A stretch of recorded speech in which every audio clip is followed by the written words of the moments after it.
I think the real question is, though, is what's the FBI really going to do? I mean, the American people have common sense. They see the facts. They see that there was a laptop, there was the eyewitness, there was the emails, there are all these suspicious activity reports. If we have the majority, bring them in front of Congress, do the depositions that need to be done so we can get the facts. Congressman Jim Jordan not only promising to investigate Hunter Biden, but saying that his party would hold the FBI accountable.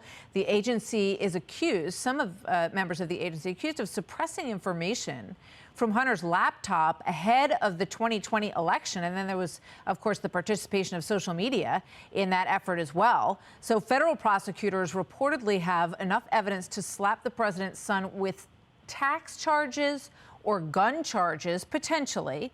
Former White House press secretary Jen Psaki says she doesn't think any of this is news. Investigators believe they do have enough evidence to charge Hunter Biden. How large is this looming over the president, over Democrats broadly? I looked at a bunch of local front pages this morning. And if you look at the front page in Nevada, they're talking about Trump's rally there. If you look at the front pages in Pennsylvania, they're talking about Mastriano. As much as there was so much news happening in Washington this week, it doesn't always translate and often doesn't translate to what voters are talking about in states. And I think that's what we're seeing currently. Joe Concha, Fox News contributor and media columnist for The Hill, joins me now. Joe, Jen Psaki says it doesn't rate as a story. Clearly, that's what happened before the election. There was a lot of effort to make sure that it didn't rate as a story, and it sounds like some of that is continuing. I love her reasoning here, Martha. The Hunter Biden story is only a minor inside baseball thing because she doesn't see the story on front pages of newspapers throughout the country. Well, yeah, of course she doesn't.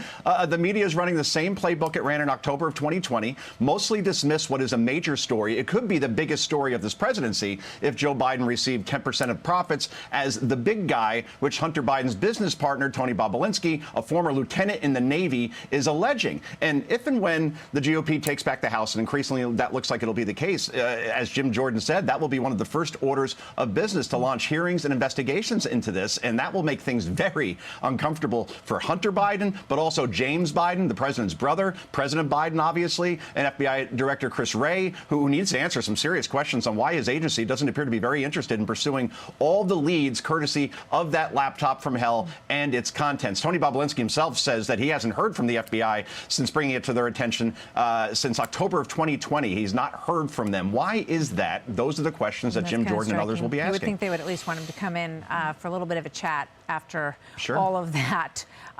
So we have seen it many times, the president sort of blowing off questions from White House reporters. Saturday Night Live jumped on this bandwagon, raising some questions about the president's mental acuity as well during their weekend update. Here's what they did on Saturday night. Watch. President Biden pardoned thousands of convicted marijuana users, and it feels like maybe he celebrated with them a little because yesterday Biden gave a speech at a car factory and opened with this. Let me start off with two words: made in America. Biden was then heard criticizing reporters at the White House for shouting questions at him. Questions like, what year is it and who's the current president? Also, they weren't reporters, they were doctors. Joe, what do you think? That was one of the best Saturday Night Lives I have seen probably since the Will Ferrell era. And it only took 21 months into this presidency, but it appears Saturday Night Live has finally got the memo of who is actually in power, and his name isn't Donald Trump, it's Joe Biden. And when it comes to providing copious amounts of comedic material, as we just saw there, it's the current guy occupying the Oval Office. And I also think that probably SNL, Martha, they looked at the horrific ratings for the soon-to-depart Trevor Noah on The Daily Show, Samantha Bee, Colbert, Kimmel, Seth Meyers, all losing more and more of their audiences while also serving as progressive activists and predictable ones at that. And nothing in comedy is worse than knowing what's coming before it is ever said. So, yes, SNL still continue to hit Trump, absolutely. But, yeah, finally, Biden gets the treatment that he deserves, given all the gaffes and all the things that he says that makes you shake your head. I mean, SNL was at its best when it was sort of an equal opportunity offender. And I think that's what people connect with. They want to see fun poked at the president, whether it's a Republican or a Democrat, in different situations. situations. And, when it became so painfully clear which side of the fence they were on, I think it became less funny to a lot of folks. But we'll see. Maybe this is a trend. Another big thing that's going on is climate activists. We saw them run across a football field here last weekend, and now they have new tactics. Demonstrators going into stores and dumping milk all over the floors. Shoppers confused about what was going on.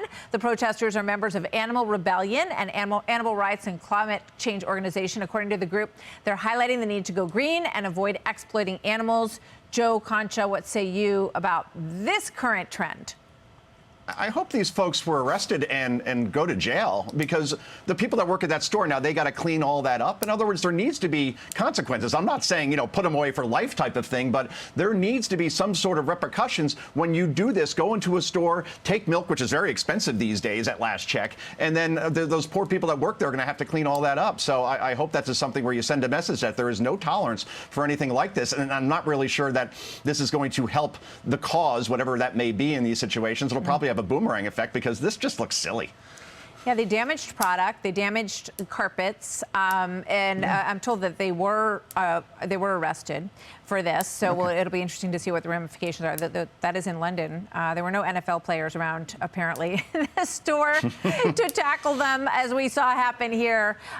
So it's interesting to see. Joe, thanks very much. It's always good to talk to you. Thank you, Martha. Joe Concha. Hey everyone, I'm Emily Campagno. Catch me and my co-hosts Harris Faulkner and Kaylee McEnany on Outnumbered every weekday at 12 p.m. Eastern, or set your DVR. Also, don't forget to subscribe to the Fox News YouTube page for daily highlights.